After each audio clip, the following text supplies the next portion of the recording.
Good morning, YouTube. Well, it's been a little bit since I've set up a video. I started my cycle and I wanted to show you where I'm lying right now. My tank's looking super clear. I got my light on right now just to show you the tank, but this entire cycle I've had the light off, so that way it prevents the growth of unwanted algae. I can definitely see some color changing in the sand and the rocks as the cycle goes on. I'm at day 9, I think day 9 of my cycle right now, and I'll show you how I've been tracking it. I've got my water testing station right here, kind of ghetto put together, but I just did a test on my nitrate, and ammonia. I haven't matched it to the card yet, but I wanted to show you what I do for this. If you look over to my iPad here, excuse the light, I use this app. It's called Aquarimate. I'm not paid by anyone to endorse this or anything, but I'm just showing you how I keep track of my results. If on the main menu, you can keep track of your entire tank, which is amazing. So I go to my parameters here. It has a calendar and it shows me from the top to bottom. I know it's kind of hard to see, but I'm just going to read it. It's ammonia, nitrate, nitrite, phosphate, calcium, alkalinity, magnesium, salinity, and pH. And you can customize any other parameters you want to add to it, which is really nice. So I'm just going to click on ammonia because I want to add that result in there and find my ammonia tube. I'll go ahead and match it up to my chart here and see where I'm lying. So according to this, I think the last two colors on this chart here are kind of ridiculous. They're so close in shade, it's really hard to tell. But I'm going to go with 4 parts per million, so it looks very similar to that. Next, I'm going to grab my nitrate. You can see it's pretty yellow. So I'm going to go on here. It's kind of dark. Looks like it's kind of in that 20 parts per million location. So I'm going to keep it right there. It could be a little bit over 20 and under 40, but it's really hard to tell. But I'm going to leave it there at 20. I just put what I see. Next, this is some really bright purple. So that's definitely well over 5 parts per million. So let's go ahead and record the results. Alright, so now I got my little app here. So you can see I'm going to put in the ammonia results. So put there, so ammonia says 4 parts per million, so just put a 4 there. I know it's really hard to see, excuse the video. And then on my notes I just write day 9, just so that way I know it's part of my cycle. And then I'm going to go ahead and save it. And I'll show you, I'll enter these in real quick, and then I'll show you what it looks like when I have them all entered in. Alright, now you can see that I've tested the pH as well. It's sitting at about 8.2. When you come over to this app that I have, this is why I like it, because I can monitor it with charts. I'm a visual person. I like to see what's going on.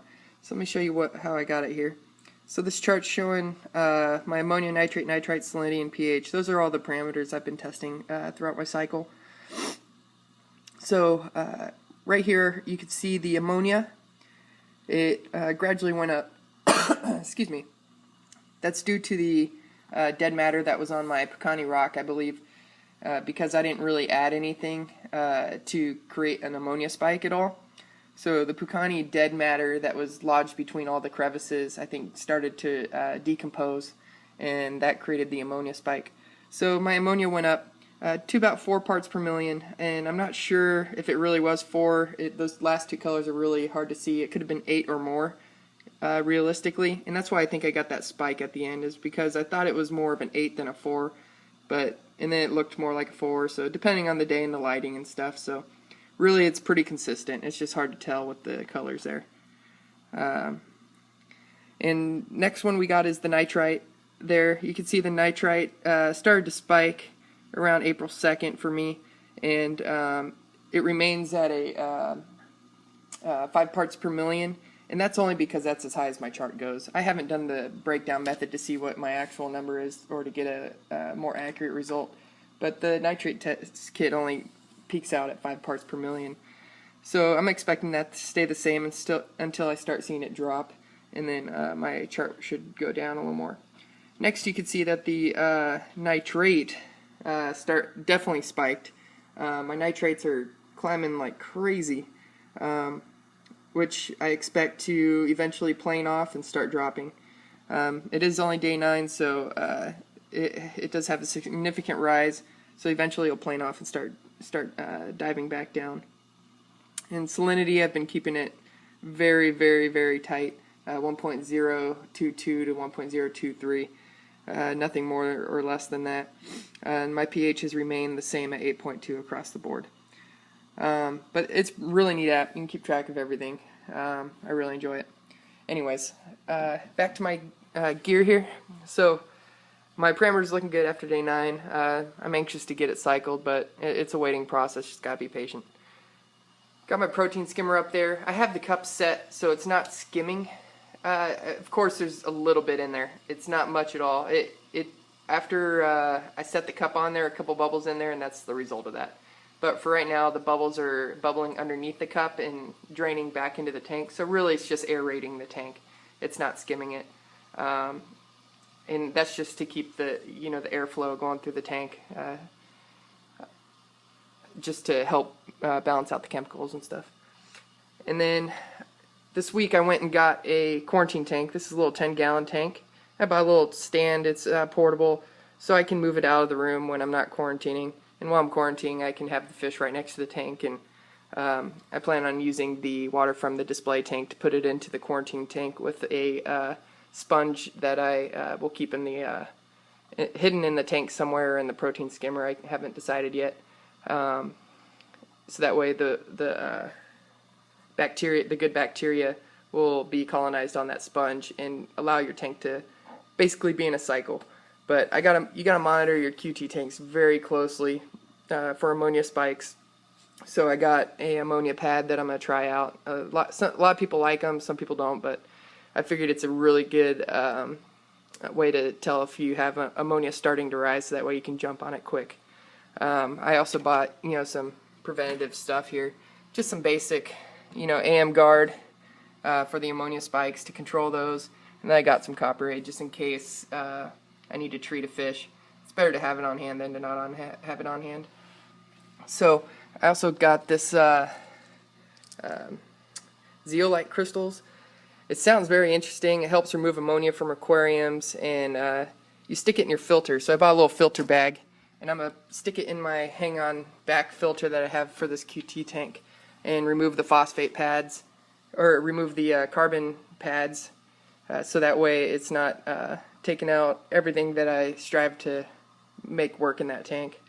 So I'm just going to have basically the colonized pad that I had in my main tank inside the filter, along with those zeolite ammonia reducers and water clarifiers.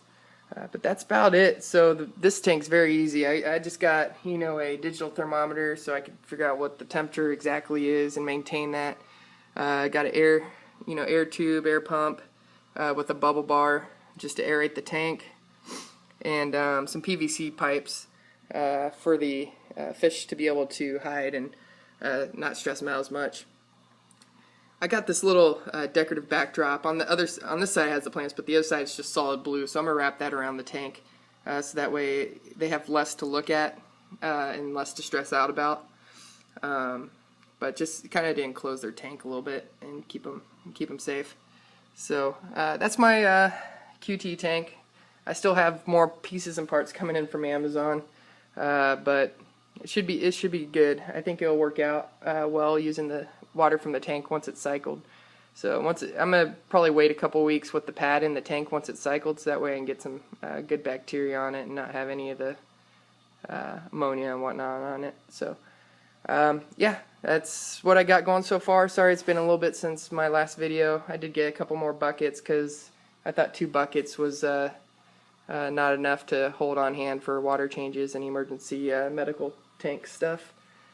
But I hope you enjoyed what I got going on so far. If you have any questions, please post down in the comments and like my videos. And feel free to subscribe and follow my progress with this tank. I'll be posting a lot more videos.